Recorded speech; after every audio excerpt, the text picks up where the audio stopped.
Netanyahu को पता है कि बॉस कौन है। ट्रंप ने इजराइल को अकड़ दिखाई है। ईरान युद्ध के बाद पहली मुलाकात दोनों की होनी बताई जा रही है, इजराइल और अमेरिका की। नमस्कार, आप देख रहे हैं न्यूज़ 18 का डिजिटल प्लेटफॉर्म। मैं हूं आपके साथ श्रुति श्रीवास्तव। ईरान पर 28 फरवरी को किए गए हमले के 4 महीने बाद पहली बार अमेरिकी राष्ट्रपति डोनाल्ड ट्रंप और इजरायली पीएम बेंजामिन नेतन्याहू की आमने सामने की मुलाकात हो सकती है। दिलचस्प बात तो ये है कि इस मुलाकात से पहले ही ट्रंप ने अकड़ दिखाते हुए कहा कि नेतन्याहू को अच्छी तरह पता है कि बॉस कौन है। आखिर वो ऐसा कहकर क्या दिखाना चाहते हैं, वो इस वीडियो में हम समझेंगे विस्तार से। दरअसल इजराइल अमेरिका के संयुक्त ऑपरेशन ने इजराइल में क्या तबाही मचाई वो बताने की जरूरत नहीं है। उनके इसी एक्शन का नतीजा ये है कि पूरी दुनिया की राजनीति में उथल पुथल मची हुई है और अब इस समस्या का हल निकालने में खुद अमेरिका के पसीने छूट रहे हैं।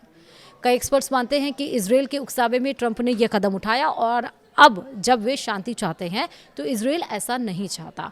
इन सब के बीच जो दिलचस्प खबर आ रही है वो ये कि अमेरिका के राष्ट्रपति डोनाल्ड ट्रंप की जल्द ही इजराइल के प्रधानमंत्री बेंजामिन नेतन्याहू से व्हाइट हाउस में मुलाकात हो सकती है। डोनाल्ड ट्रंप ने एक्सियोस से फ़ोन पर बातचीत में कहा कि नेतन्याहू ने उनसे मिलने की इच्छा जताई है और यह बैठक नाटो शिखर सम्मेलन के बाद अगले सप्ताह या उसके अगले सप्ताह हो सकती है। ट्रंप ने कहा कि उनके और नेतन्याहू के बीच अच्छे संबंध हैं, लेकिन वो अच्छी तरह से जानते हैं कि बॉस कौन है। हालांकि अमेरिकी प्रशासन के कुछ अधिकारियों का मानना है कि दोनों नेताओं के बीच पहले जैसी सहमति अब नहीं रही, लेकिन इस मुलाकात के बाद क्या परिस्थितियां होंगी इस पर सबकी नज़र है।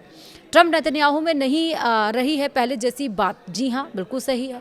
इजराइल के प्रधानमंत्री कार्यालय ने भी पुष्टि की है कि नेतन्याहू ने अमेरिका के 250वें स्वतंत्रता दिवस पर ट्रंप को बधाई देने के लिए फ़ोन किया था। बातचीत के दरमियान दोनों नेताओं ने जल्द अमेरिका में मुलाकात करने पर सहमति जताई। नेतन्याहू ने अमेरिका को वैश्विक स्वतंत्रता का प्रमुख संरक्षक बताते हुए दोनों देशों के रिश्ते को बेहद महत्वपूर्ण बताया। हालांकि अमेरिका इजराइल के रिश्तों में चल रही तल्खी किसी से छिपी नहीं है।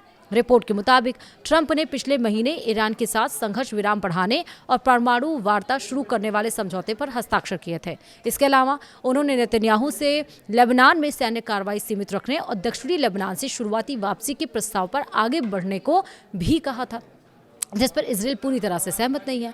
इस बीच ट्रंप ने ईरान के पूर्व सर्वोच्च नेता अयातुल्ला अली खामनेई के अंतिम संस्कार का भी जिक्र किया। उन्होंने दावा किया कि ईरान अमेरिका के साथ समझौता करना चाहता है और अंतिम संस्कार के कारण दोनों पक्षों ने वार्ता में 1 हफ्ते का ब्रेक लिया है। ट्रंप ने यह भी कहा कि इस दरमियान दोनों पक्ष एक दूसरे पर हमला नहीं करेंगे। उन्होंने अंतिम संस्कार में उमड़ी भीड़ पर हैरानी जताते हुए कहा, उन्हें लगा था कि लोग खमेनी को पसंद नहीं करते थे, लेकिन बड़ी संख्या में लोगों को रोता देखकर वे आश्चर्यचकित हुए हैं। लेकिन इन सब के बीच चाहे जो भी स्टेटमेंट्स ये बहुत अहम है। जब इजराइल को उन्होंने कहा कि उनको पता है, यानी कि बेंजामिन नेतन्याहू को पता है कि बॉस कौन है। अब दोनों की मुलाकात जब 4 महीने बाद हो रही है इस भीषण युद्ध के बाद, तो सबकी निगाहें इस पर टिकी रहेंगी कि दोनों नेताओं की मुलाकात के क्या परिणाम होते हैं। फिलहाल वीडियो में इतना ही। नमस्कार।